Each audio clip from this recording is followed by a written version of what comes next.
Seigneur, tu es digne de recevoir nos louanges, digne de recevoir notre reconnaissance, digne de recevoir notre adoration. En ce jour de sabbat, nous voulons plus particulièrement dire à notre Dieu combien nous sommes heureux parce qu'il est notre Père, notre Seigneur. Et on voudrait vous inviter à chanter avec nous ce matin, à le louer en vous mettant debout. Et ensemble, nous pourrons lui dire merci car il est la lumière qui nous guide, la lumière qui éclaire nos vies. Dieu de lumière.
Seigneur, c'est beau de pouvoir te louer tous ensemble. Alors je vous propose de continuer à élever nos voix vers ce Dieu que nous servons, ce Dieu que nous aimons. Alléluia, gloire à toi Seigneur.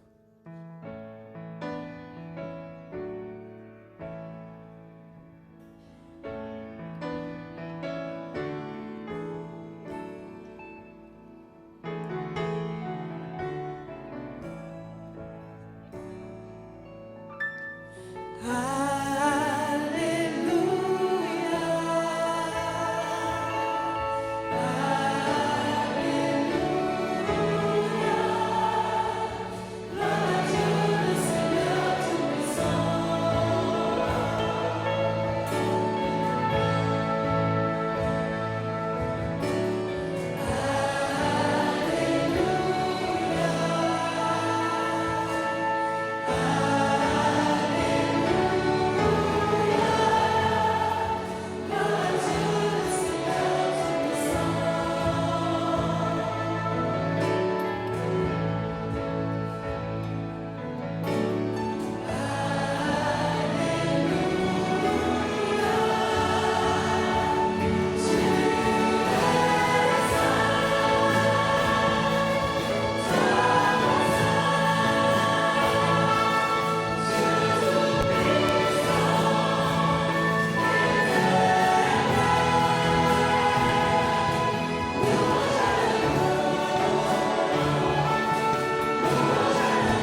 toi seul habites nos louanges. Toi seul, Seigneur, mérite notre adoration. Merci de nous donner force, espoir, joie, paix. C'est auprès de toi que nous voulons rester. C'est dans ta maison que nous voulons habiter.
Je suis certaine que nous avons au moins une raison de rendre gloire à notre Dieu ce matin.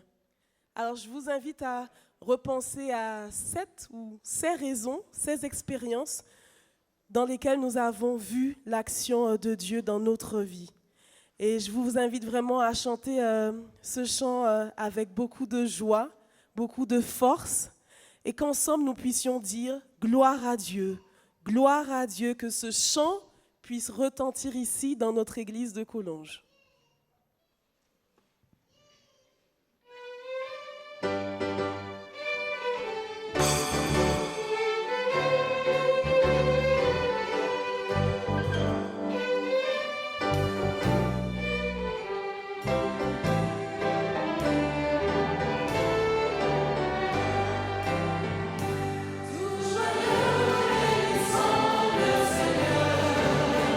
Chantons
À genoux, debout ou assis, j'aimerais vous inviter à vous mettre dans la position qui vous convient pour qu'on puisse ensemble continuer à adorer notre Seigneur.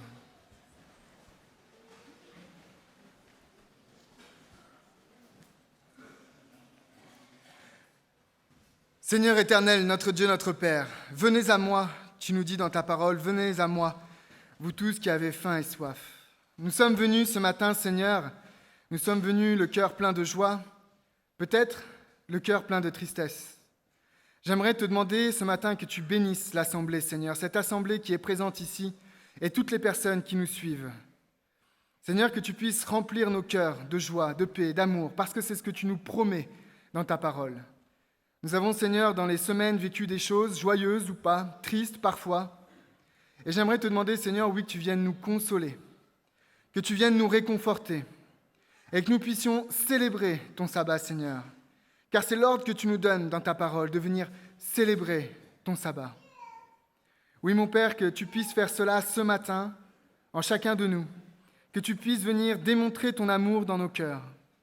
Je te demande, Seigneur, particulièrement pour toutes les personnes blessées aujourd'hui, que tu les guérisses, que tu les réconfortes, que tu les consoles, et que nous tous, Seigneur, nous puissions continuer à t'adorer ce matin ensemble, à t'adorer dans le chant, à t'adorer dans la prière et dans la parole. Prépare-nous, Seigneur, à recevoir le message que tu as préparé pour nous.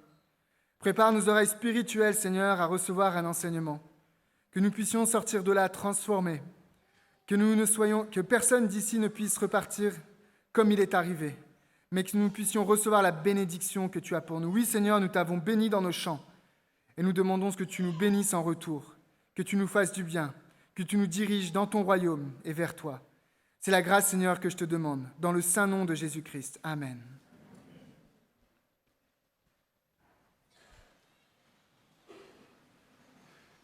Une toute petite annonce avant ce qui va suivre. C'est le moment de la parole aux enfants, mais les enfants n'auront pas à venir jusque sur la chaire, mais on invite les enfants à venir ici devant, à rejoindre Yvonne qui a préparé quelque chose pour vous. Donc j'invite donc tous les enfants de l'Assemblée à venir ici vous asseoir devant avec Yvonne.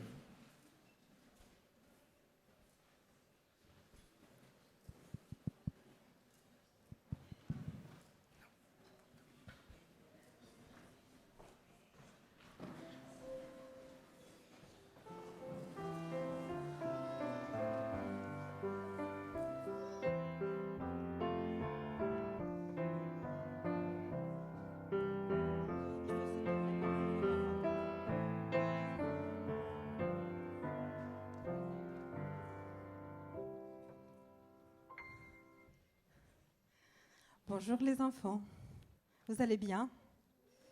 Oui. Très bien. Écoutez, ce matin, je vais vous partager quelque chose que j'ai appris. Quelque chose de la nature. Moi, j'adore la nature. J'aime bien aller dans les champs, dans les bois. Et vous savez quoi? Chaque fois que j'y vais, j'apprends quelque chose. Donc aujourd'hui, je voudrais qu'on apprenne ensemble quelque chose que la nature peut nous donner.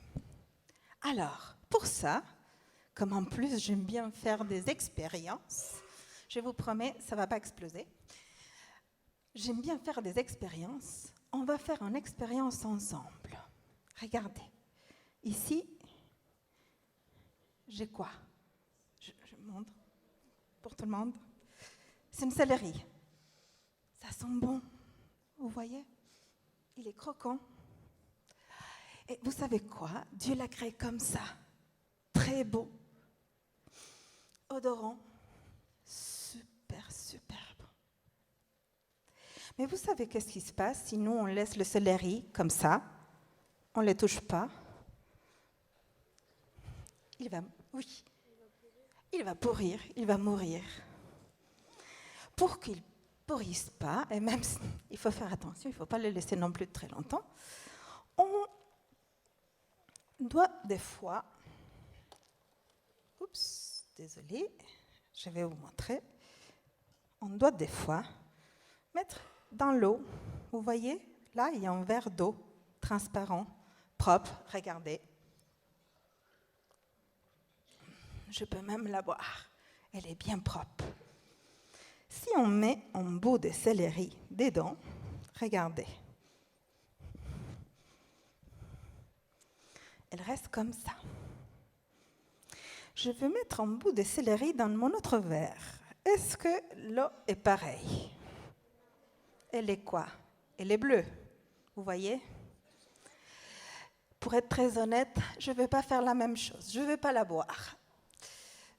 Ça ne me tente pas. On va mettre le céleri dedans. Et pendant qu'on attend, on va réfléchir à quelque chose. Vous savez, les enfants, nous, on est comme cette céleri. On était créés par Dieu, beau.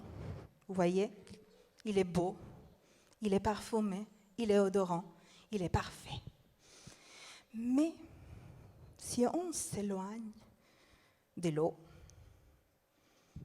si on s'éloigne comme nous de Dieu, si on ne passe pas du temps avec lui, si on ne prie pas, bon, on peut devenir tout très tatiné, pas beau, pas bien. D'un autre côté, si à la place d'être avec Dieu et d'étudier la parole de Dieu, on s'entoure des gens pas sympas comme cet autre-là, un peu gris, qui font de méchanceté, qui disent des choses pas très jolies.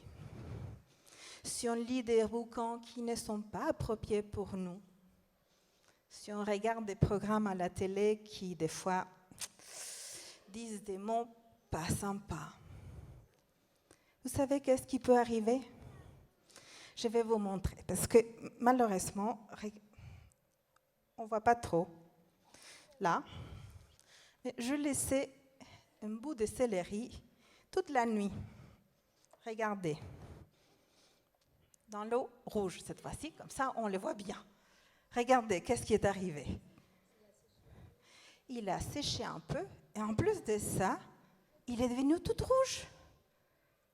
Est-ce que si on met cette céleri rouge dans une assiette, et on met, regardez, le céleri qui est dans l'eau propre, lesquels de deux on va manger? Celle-là, n'est-ce pas? L'autre, je ne ferai pas trop de confiance. Bon, vous savez quoi, les enfants? Nous, on est comme cette céleri. Si on reste tout le temps proche de Dieu, si on est toujours dans la bonne source d'eau, si on est toujours en priant, en étudiant sa parole, on va toujours être parfait comme lui, il nous a créés. Si à la place, on fait des bêtises, on s'entoure de mauvaises choses, on va devenir comme cette céleri, toute ratatinée et toute triste. Et en plus de ça, les gens ne vont pas vouloir rester trop proches de nous parce que ce n'est pas très agréable. Alors, vous savez, comme ça, la nature nous apprend plein de choses. Et la pompée des bonneaux, elle est bonne. Pour nous, c'est la même chose. Si on reste, on sera toujours des enfants des dieux, parfaits, belles, avec lesquels tout le monde va vouloir rester aussi. Alors les enfants, ça c'était mon histoire pour ce matin. Je vous encourage à passer bon temps avec Dieu, à prier, à lui raconter ce que nous, on a dans notre cœur. Et je vous promets qu'il vous permettra d'être toutes beaux et toutes belles, comme il nous a créés. Merci les enfants.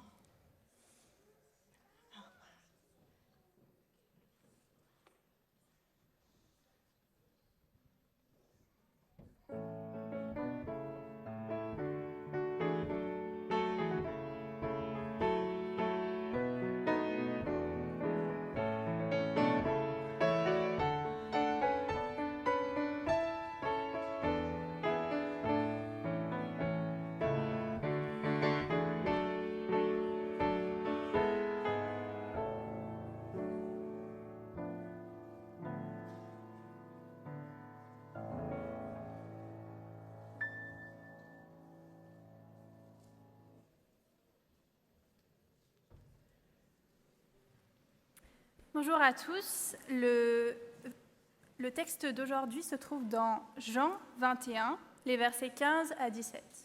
Jean 21, les versets 15 à 17. Après qu'ils eurent déjeuné, Jésus dit à Simon-Pierre, « Simon, fils de Jean, m'aimes-tu plus que ceci ?»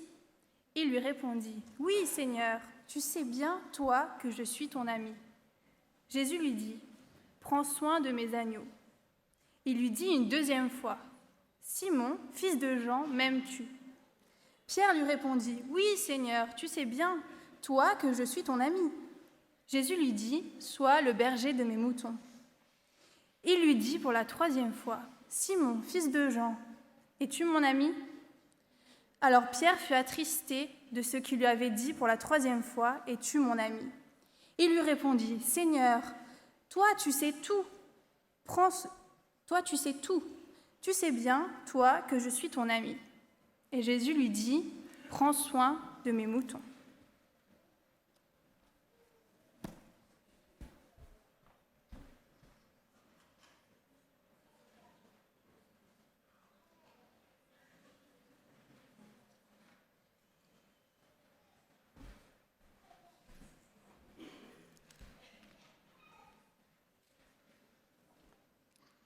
Est-ce que tu m'aimes ?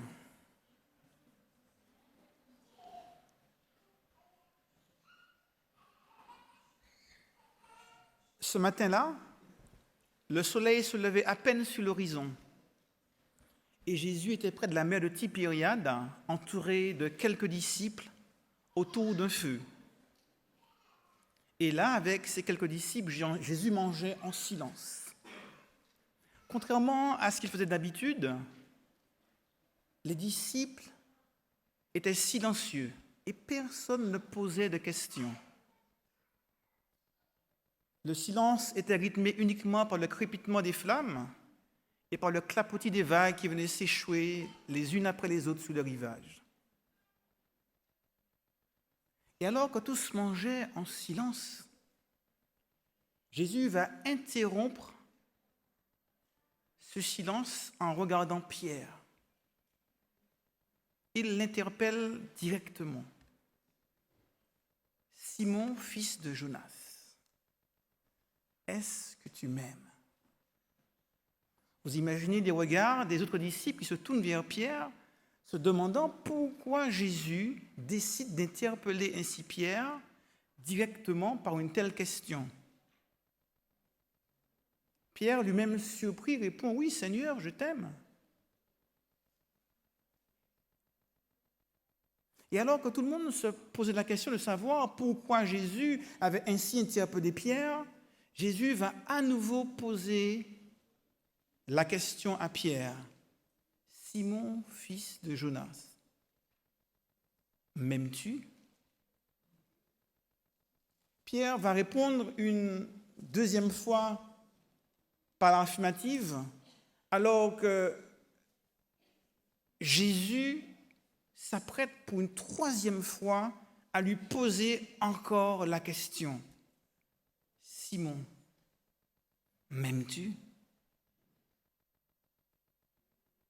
Pourquoi Jésus a-t-il ainsi interpellé Pierre ? Pourquoi 3 fois ? Pourquoi Pierre et pas les autres disciples ? Qu'est-ce qui s'était passé pour que Jésus en vienne à ce moment-là à interpeller ainsi Pierre par 3 fois avec cette question? Je vous invite à remonter 3 ans et demi plus tôt. Lorsque Pierre rencontre Jésus, eh bien, c'est au tout début de son ministère. Jésus vient d'être baptisé par Jean le Baptiste et André, le frère de Simon, va se faire un devoir d'introduire Jésus auprès de Pierre. Dès que Jésus voit Pierre, il identifie tout de suite un homme particulier, un leader, un homme qui aura une destinée particulière. Et Jésus va le lui signifier en lui disant « Tu es Simon, fils de Jonas. Tu seras maintenant appelé Céphas, ce qui veut dire Pierre. » D'ailleurs, c'est le seul disciple pour lequel il nous est dit que Jésus a changé son nom. Il a vu en Pierre un homme qui deviendra un véritable leader. Et en effet, en lisant les évangiles, si l'on lit les évangiles de Matthieu, Marc, Luc, Jean, on réalise que Pierre va tenir une place toute particulière. Souvenez-vous, quand Jésus vient à la rencontre de ses disciples en marchant sur les eaux déchaînées, les disciples en peur commencent à crier, croyant voir un fantôme. Et là, Jésus de leur dire, « N'ayez pas peur, c'est moi. » Et les disciples sont là, perplexes, ils se posent des questions. Jésus peut défier les lois de la nature et marcher sur l'eau. Ils sont tous stupéfaits et personne n'ose rien dire. Tous, sauf Pierre. Pierre prend la parole et dit, « Seigneur, si c'est toi, alors ordonne que je vienne à ta rencontre en marchant sur les eaux. » Un homme intrépide. Vous imaginez la scène, une barque, ballottée par les eaux, des vagues, le vent, et une masse toute noire, liquide. C'est la nuit. Et là, Pierre qui met une jambe en dehors de la barque, puis une deuxième, et qui prend le risque de mourir en marchant, lui aussi, sur la mer. Miracle, Pierre commence à marcher. Vous imaginez le miracle? Pierre se sent transporté par un élan extraordinaire. Il arrive lui aussi à défier les lois de la nature. Et maintenant, le voici qui, comme Jésus, marche sur les eaux. On imagine Pierre qui se retourne pour regarder ses collègues disciples rester dans la barque. Moi aussi, je marche sur les eaux. Jusqu'à ce que, réalisant une vague un peu plus forte que les autres, percevant le vent qui devient de plus en plus puissant, Pierre commence à se dire, « Oh là, cette vague qui vient risque de me jeter et je risque d'avoir des difficultés. » Il commence à douter. Et là, ses pieds commencent à être trempés, ses genoux, ses hanches, et il réalise qu'il s'enfonce, qu'il est en train de mourir. Et là, il crie, « Seigneur, sauve-moi. » Et Jésus tend sa main et lui dit, « Homme de peu de foi, pourquoi as-tu douté ?» Un homme donc qui n'a pas peur de défier les lois de la nature, un homme intrépide, un homme aussi rempli de conviction. Quand Jésus a commencé à être connu à Jérusalem, beaucoup ont commencé à poser des questions. Qui est-il? D'où vient-il? Que fait-il? Et Jésus, posant la question à ses disciples, de leur dire, « Qui dit-on que je suis ?» Alors les disciples commencent à lui faire un compte-rendu. Certains disent que tu es Jean-Baptiste, d'autres que tu es donc Élie, ou encore Jérémie, ou l'un des prophètes. Et là, Jésus pose la question, « Mais vous, mes disciples, que dites-vous que je suis ?» Et là, il n'y a plus personne. Plus personne ne répond, sinon Pierre. « Tu es Jésus le Christ, le Fils du Dieu vivant. » Un homme plein de conviction. Et alors que les disciples se posent des questions, comment répondre à cette question de Jésus? Lui ne se pose aucune question. C'est clair dans sa tête. « Tu es le Christ. » Un homme convaincu. Jésus lui dit, ce que tu dis là, Pierre, ne vient pas de la chair ou du sang, mais c'est l'Esprit de Dieu qui te l'a révélé. Quelques instants plus tard, alors que Jésus explique qu'il va devoir souffrir, mourir, être mis à mort, Pierre, ne doutant de rien, sûr de lui, prend Jésus à part, lui dit, viens un petit peu Jésus, viens. Et le texte biblique nous dit que Pierre se met à reprendre Jésus. Il ne faut pas dire ça, ne parle pas comme ça. Je suis là, Pierre. Et tant que je suis là, je pourrai te défendre. N'aie pas peur des pharisiens, n'aie pas peur des scribes, n'aie pas peur des autres. Et Jésus de lui dire, arrière de moi, Satan. C'est incroyable. Un homme capable du meilleur et du pire. Jésus vient de lui dire, l'Esprit de Dieu a parlé à travers toi, et quelques instants plus tard, arrière de moi, Satan. Un homme proactif aussi. Souvenez-vous, quand Pierre, Jean et Jacques accompagnent Jésus sur la montagne de la transfiguration, ils vont voir Jésus vivre quelque chose de particulier. Son visage va resplendir, ses vêtements vont devenir brillants. Ils vont voir apparaître Moïse, Élie, et Jacques et Jean sont là perplexes, se demandant ce que signifie cette vision. Ils insistent passivement Béat a une scène assez extraordinaire. Pas Pierre. Lui, il prend l'initiative. Écoute Jésus, je constate que ce lieu était favorable. Ne t'en fais pas, je vais faire installer 3 tentes. Une pour toi, une pour Moïse, une pour Élie. Un homme d'action rempli d'initiative. Toujours à prendre l'initiative. Toujours à prendre des décisions. Toujours à anticiper. Un vrai leader. D'ailleurs, il faisait aussi preuve de générosité. Quand Jésus parle du pardon, de la réconciliation, Pierre pose la question. Seigneur, alors si l'on dit qu'on devrait pardonner 3 fois, puisque nous devons être généreux, devrions-nous pardonner jusqu'à 7 fois? Et Jésus lui répond, non pas 7 fois, mais 70 fois 7 fois. Toujours à poser des questions, toujours à être dans ce dialogue, cette interaction avec Jésus. Et chaque fois que Jésus disait quelque chose ou enseignait quelque chose, eh bien, il prenait la parole pour faire des remarques, poser des questions. Lorsque Jésus explique qu'il est compliqué d'entrer dans le royaume des dieux lorsqu'on est riche, Pierre lui dit, mais Seigneur, nous avons tout quitté pour te suivre. Qu'adviendra-t-il de nous? Un homme qui ne faisait pas la demi-mesure, c'est tout ou rien. Souvenez-vous, pour la Sainte Seine, quand Jésus commence à laver les pieds des disciples, c'est une scène choquante. Comment le maître, l'enseignant, peut-il s'abaisser à faire une tâche réservée aux plus petits des serviteurs, laver les pieds poussiéreux des disciples? Et tous les disciples étaient choqués par l'attitude de Jésus. Pourquoi Jésus prenait-il le rôle du pire des serviteurs en nous lavant les pieds? Mais personne n'osait rien dire. Personne, sauf Pierre. Et quand Jésus commence à laver les pieds de Pierre, Pierre de lui dire, « Seigneur, jamais tu ne me laveras les pieds. » Mais Jésus lui explique, « Pierre, si je ne te lave pas les pieds, tu n'auras point de part avec moi. » Alors tout de suite, « Ah mais si c'est cela, Seigneur, tu me laves non seulement les pieds, mais les bras, les mains, les jambes, la tête, le corps tout entier. » Avec Pierre, c'est comme cela, c'est tout ou rien. Quelques instants plus tard, lorsque Jésus explique, « L'un de vous me trahira », tous les disciples sont interpellés. Tous les disciples se disent, que veulent dire ces paroles de Jésus? « L'un de vous me trahira ». Mais le seul à réagir, c'est Pierre. Il tape du coude son ami Jean qui est assis près de lui. « Jean, demande à Jésus de qui il parle. » Et on connaît Pierre. Quand il demande à Jean de demander à Jésus de qui il parle, il avait une idée dans la tête. Celui-ci, je lui ferai sa fête. Et en effet, quelques jours auparavant, Jésus avait expliqué aux disciples,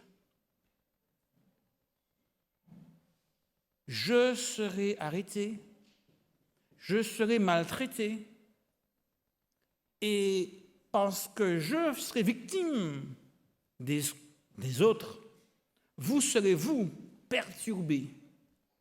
Vous serez carrément dispersés. » Et Pierre avait dit à Jésus, « Jésus,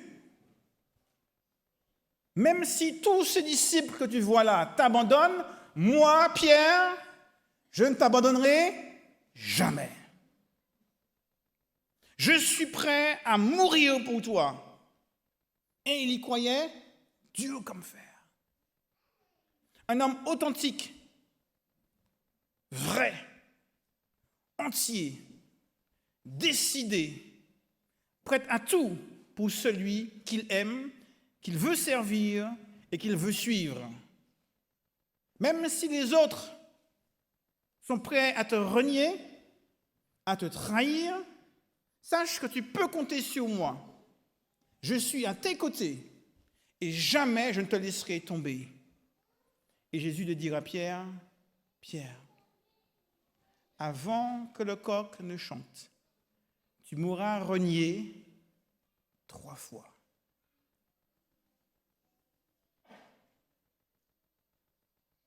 Pierre était décidé et courageux. Et cette nuit-là, Lorsque la garde du souverain sacrificateur est venue arrêter Jésus, Pierre voulait faire ce qu'il avait dit. Pierre était un homme qui ne marchait jamais sans armes. S'imagine à peine, hein? Il avait toujours son épée avec lui, Pierre. Et alors que la foule était nombreuse et que la partie semblait perdue, Pierre n'hésite pas à vouloir défendre Jésus. Et lorsque le serviteur du souverain sacrificateur s'avance, que fait Pierre? Il tire son épée et la Bible nous dit qu'il fait un coup d'épée et que ce coup d'épée coupe l'oreille du serviteur. Ça veut dire qu'il n'a pas visé les bras, il n'a pas visé la jambe. Pour atteindre l'oreille, il faut viser la tête. Il s'est dit, quand je vais couper la tête du premier, le deuxième réfléchira. Radical. C'est mon Jésus, mon Seigneur, mon Sauveur, et je serai avec lui jusqu'au bout. Et Jésus doit à nouveau intervenir pour dire à Pierre, celui qui prend l'épée périra par l'épée. Intrépide, entier, courageux, proactif, toujours à prendre l'initiative, un vrai leader. Mais Pierre va assister ce soir-là à l'arrestation de Jésus. Et quand Jésus eut été arrêté, amené vers le souverain sacrificateur, les autres disciples, on n'en entend pas parler. Où sont-ils? La Bible ne le dit pas. Seul Pierre se dit, il y a peut-être encore quelque chose qui puisse être fait pour pouvoir délivrer Jésus. Alors il va suivre Jésus se mêlant à la foule. Et pénétrant dans la cour, eh bien, il va guetter s'il y avait une possibilité d'aider Jésus à sortir de cette situation compliquée. Jusqu'à ce qu'une servante s'approche de lui, disant, tiens, toi, je semble te reconnaître. Tu ne fais pas partie des disciples de Jésus? Et Pierre de répondre, femme, je ne sais pas de quoi tu veux parler. Mais une autre servante le reconnaît à son tour. Ne fais-tu pas partie de ces personnes qui suivaient Jésus? Alors Pierre se dit, puisque la question m'est posée une deuxième fois, il va falloir un petit peu répondre avec un peu plus de conviction. Alors il va jurer, je ne connais pas cet homme. Et lorsque pour la troisième fois on lui pose la question, tiens, ton visage me dit quelque chose, et malgré la pénombre, je crois reconnaître à ton langage que tu fais partie de ceux qui suivent Jésus. Alors Pierre se dit, je dois marquer un grand coup. Parce que si je ne leur montre pas vraiment que je ne suis pas de ce disciple, je ne serai pas assez convaincant. Et lui, ce qu'on nous dit, il a commencé donc à exprimer des imprécations. Non, en fait, littéralement, il a commencé à injurier. Il a sorti tous les jurons qu'il connaissait. Je peux vous dire que les pécheurs, ils en connaissaient des jurons. Après avoir bien injurié, eh bien, ils étaient complètement convaincus que cet homme ne pouvait pas faire partie des disciples de Jésus. Et puis elle se dit, enfin, là, c'est vrai, ils vont me laisser tranquille parce qu'ils ont enfin compris que je ne fais pas partie de ceux qui suivent Jésus. Et au moment où il se disait ça, il entend le coq qui chante. Et brusquement, il se rend compte de ce qu'il vient de faire et de la parole que Jésus avait prononcée avant que le coq ne chante. Tu m'as trahi, renié 3 fois.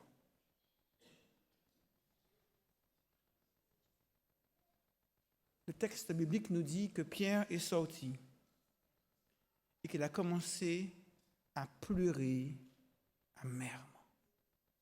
Lui qui aimait tant son Seigneur, lui qui avait tant voulu être avec lui jusqu'au bout, il se connaissait bien mal. Et sans s'en rendre compte, avant même qu'il ne réalise, la parole de Jésus s'était accomplie. Il avait renié son maître par 3 fois. C'était le début de la descente aux enfers pour Pierre. Pierre va voir Jésus arrêté. Il va voir comment on va le fouetter. Il va voir comment sa chair sera lacérée. Il va voir les soldats lui cracher au visage. Il va voir les hommes se moquer de Jésus. Il va voir son front saigner des gouttes de cette couronne d'épines qu'il portait. Il va le voir trébucher. Il va assister à son agonie depuis 9 heures du matin jusqu'à 15 heures l'après-midi.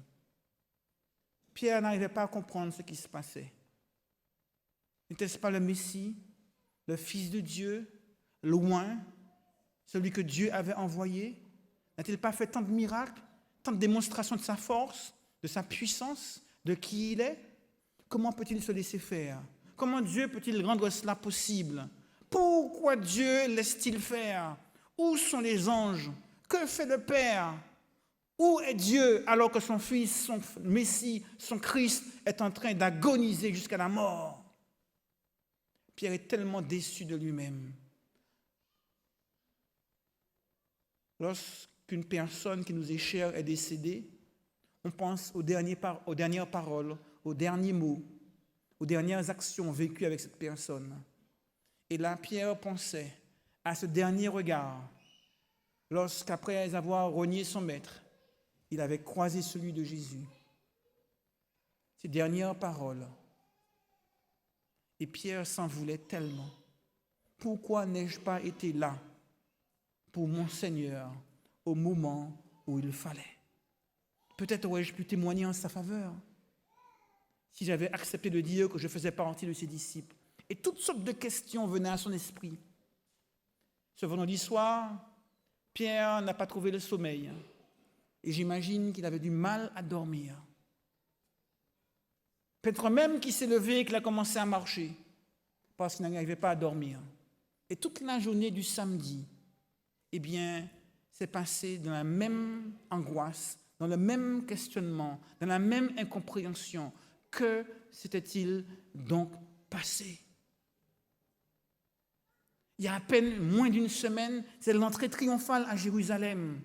Il était sur le point d'être couronné roi d'Israël. Et le voici maintenant mort dans le tombeau. Le samedi soir, Pierre avait encore du mal à dormir. Alors lorsque le dimanche matin, les femmes lui ont dit « Nous sommes allés au tombeau, mais le tombeau il est vide », eh bien Pierre tout de suite s'est précipité vers la tombe. Il voulait voir par lui-même, constater. Et en arrivant, en effet, Jean qui l'avait précédé était resté devant le tombeau, mais Pierre lui est entré. Et quand il rentre, il constate par lui-même que le tombeau est vide. Alors les questions commencent à fuser dans sa tête. Où est le Christ? Que s'est-il passé? Et ce même jour, le dimanche soir, lorsque Jésus apparaît aux apôtres, eh bien tout le monde est stupéfait. Il commence à comprendre ce qui s'est passé. Il commence à se rappeler les paroles de Jésus. Il faut que le Fils de l'homme soit mis à mort et qu'il ressuscite. Et tout le monde est là dans le silence. Et pour la première fois, Pierre, il garde la bouche fermée. Lisez les évangiles. Dans toute situation particulière, Pierre prenait toujours la parole, posait toujours des questions. Il avait toujours une remarque, toujours une idée, toujours quelque chose à proposer. Mais là, silence. Pierre ne se sent même pas digne d'être là. Parce que contrairement aux autres, lui, il avait renié son maître. 8 jours plus tard, Jésus apparaît à nouveau. Et là, il se montre aux disciples. Et il dit à Thomas, toi qui n'étais pas la dernière fois, vas-y, touche. Et vois que je suis un être de chair et d'os, de sang, pour que tu puisses croire que je suis vraiment ressuscité. Et une fois de plus, Pierre, il garde le silence. Il ne dit rien. Tout penaud. Quelques jours plus tard, Pierre dit à quelques disciples, allons pêcher. Ils passent toute la nuit à pêcher. Mais ils ne prennent rien.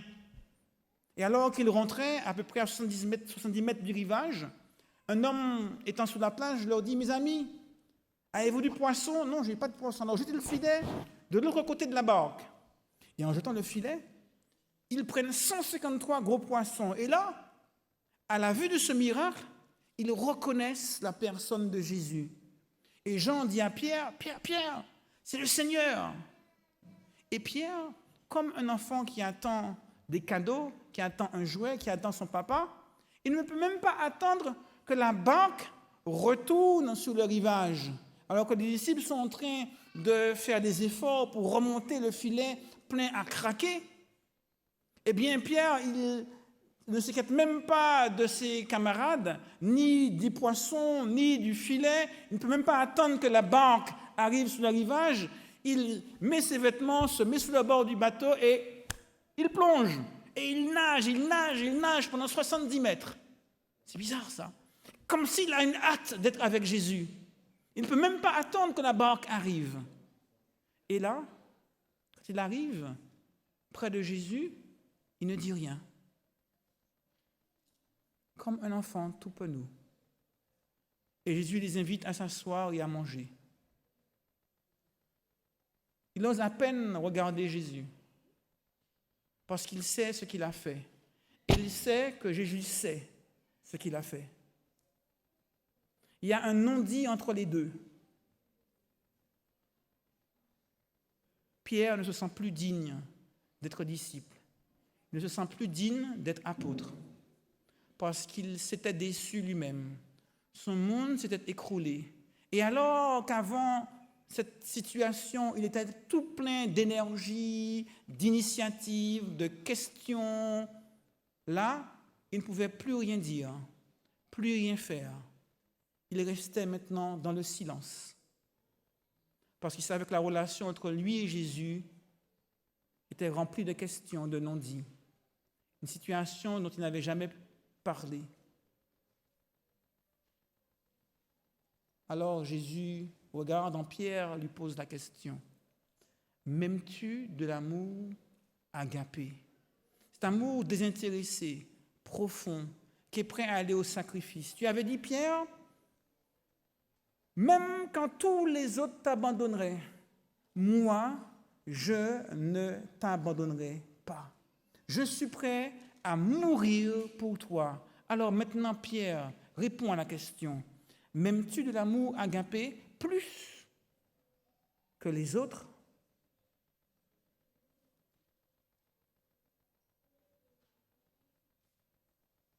Et Pierre répond, tu me connais, Seigneur. Tu sais que je t'aime, mais de l'amour philos. C'est un amour amitié. C'est un aveu de ses limites, de ses faiblesses. Je lui dis, fais paître les agneaux. Sois berger pour les petits du troupeau. Jésus va lui poser une deuxième fois la question, mais il va descendre la barre d'un cran. Il ne lui dit plus, m'aimes-tu de l'amour agapé plus que les autres, mais m'aimes-tu de l'amour agapé tout court? Je ne demande pas de savoir si l'amour est plus grand que ceux des autres comme tu le prétendais, mais m'aimes-tu de l'amour agapé? Et Pierre répond, comme il l'a fait la première fois, Seigneur, je t'aime de l'amour philos.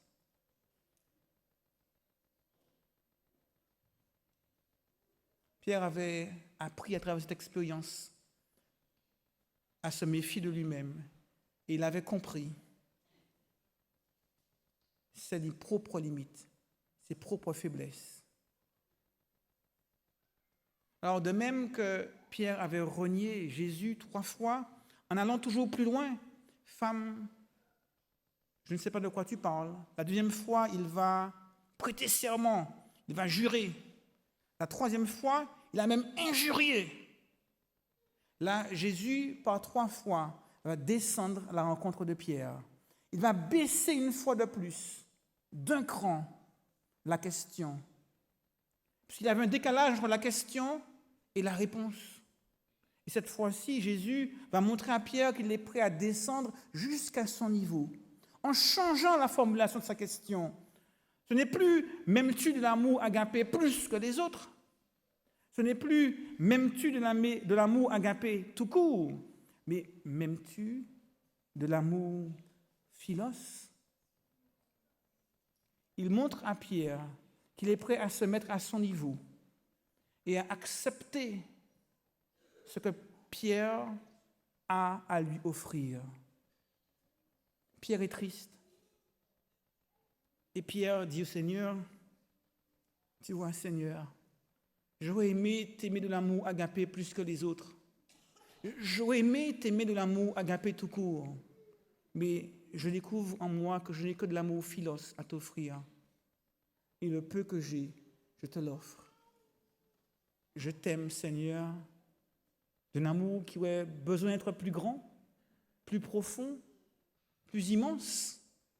Mais je constate en moi que je t'aime de l'amour philos. Et cet amour philos, je te l'offre. Et là, Jésus va dire à Pierre les plus belles paroles qu'il puisse entendre. Fais paître non pas simplement les agneaux, fais paître l'ensemble du troupeau, fais paître mes brebis tout entières. Et il lui dira, suis-moi. Et par cette invitation, suis-moi, Jésus va réhabiliter Pierre en tant que disciple. Jésus va réhabiliter Pierre en tant qu'apôtre. Jésus va réhabiliter Pierre en tant que berger du troupeau. Et cette expérience de Pierre me rappelle la mienne et la nôtre bien souvent. On aurait aimé être de bons chrétiens. On aurait aimé être des super chrétiens. On aurait aimé être des chrétiens vraiment forts pour Dieu, prêts à aller jusqu'au bout pour Dieu. Mais la vie nous met bien souvent face à nos faiblesses.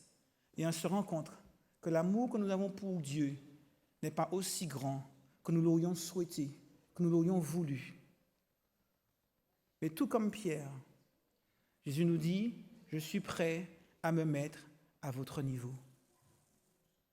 Et si vous n'avez que du philos à m'offrir, alors je suis prêt à recevoir le peu d'amour et à travailler avec et à faire le nécessaire. Ce matin, l'histoire de Pierre nous rappelle que Dieu est prêt à se mettre à notre niveau pour nous accepter tels que nous sommes. Et ce matin, j'aimerais vous faire une invitation. Si vous voulez dire au Seigneur, Seigneur, je réalise que dans ma vie, je n'ai pas été le super chrétien que j'aurais voulu être.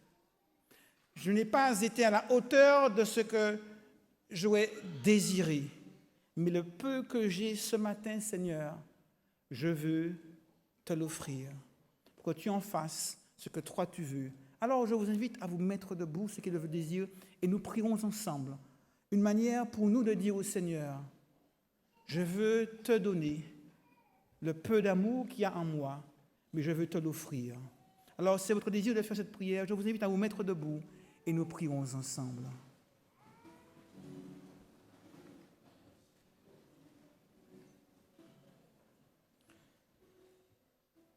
Notre Dieu, notre Père céleste, nous aurions tant souhaité être de bons chrétiens, de meilleurs chrétiens, des super chrétiens. Nous avons un idéal si élevé à travers l'exemple de Jésus-Christ, un désir si profond de t'appartenir. Mais nous ne pouvons que constater que notre amour pour toi n'est pas aussi grand que nous l'aurions souhaité. Nous ne pouvons que constater les manquements qu'il y a dans notre existence, dans notre vie. Et tout comme Pierre, nous voulons te dire en ce matin, Seigneur, le peu que nous avons, nous voulons te l'offrir, te l'accorder. Oui, Seigneur, prends-nous avec le peu que nous avons et fais de nous ce que tu veux. Tout comme Pierre, tu nous as appelés à être tes enfants. Tout comme Pierre, tu nous as appelés à être tes disciples. Tout comme Pierre, tu nous as dit, suis-moi. Et tout comme Pierre, ce matin, nous te répondons, oui Seigneur, nous t'aimons. peut-être pas aussi fort que nous le voudrions, mais nous t'aimons. Alors, cet amour, prends-le. Prends-le et transforme-le. Fais-en ce que tu désires pour que nous puissions continuer à vivre pour toi, Seigneur. Merci de nous accepter. Merci de nous prendre tels que nous sommes. Quand nous te prions au nom de Jésus et pour ta gloire. Amen.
Et après le départ de Jésus, Pierre prendra l'initiative. Il réunira les disciples.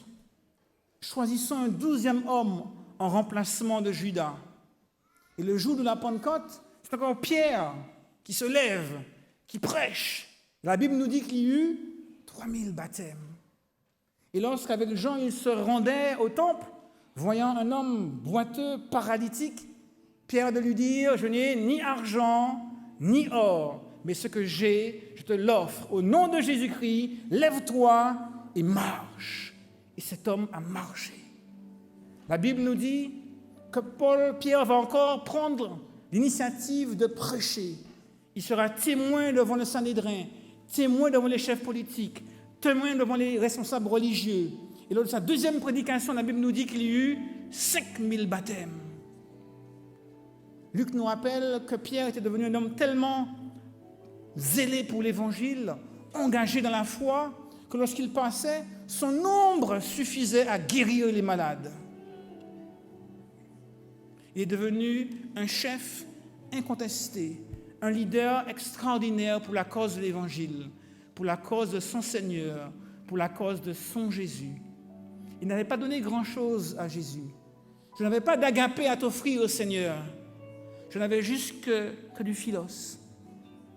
Mais ce peu que je t'ai offert, tu l'as pris, tu l'as bonifié, tu l'as sanctifié, tu l'as démultiplié. Et Pierre est devenu un leader extraordinaire dans l'Église chrétienne. Le peu que nous avons donné au Seigneur ce matin, il l'a accepté et il désire le bonifier.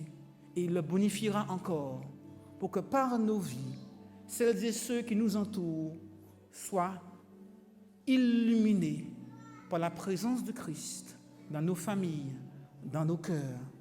Parce que notre Dieu, avec un rien, il fait beaucoup. Amen.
peu que j'ai, je te le donne.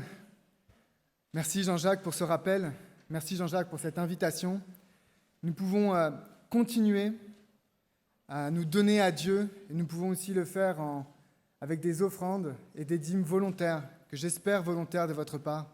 Alors j'invite les diacres et les diaconesses à recueillir cette offrande.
Levons-nous pour prier ensemble.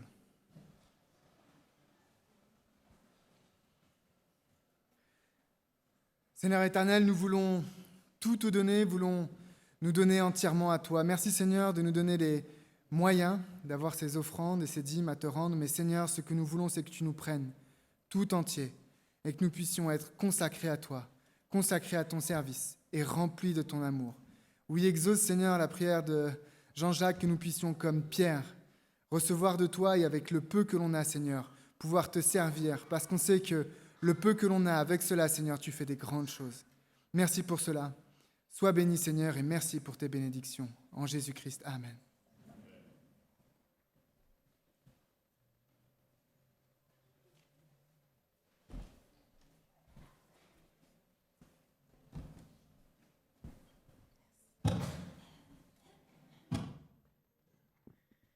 Seigneur, ranime-nous la flamme, ranime-nous ce feu que tu as mis en nous.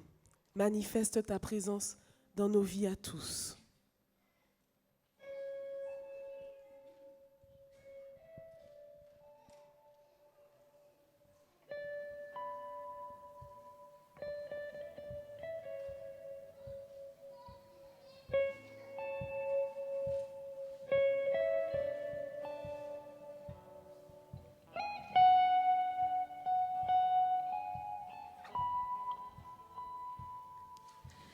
Seigneur,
Recevons ce matin la bénédiction du Seigneur. Le Seigneur est fidèle. Il vous affirmera et il vous préservera du malin. Nous avons à votre égard cette confiance dans le Seigneur, que vous faites et que vous ferez les choses que nous recommandons. Que le Seigneur dirige vos cœurs vers l'amour de Dieu et vers la patience du Christ. Très bon sabbat à toutes et à tous.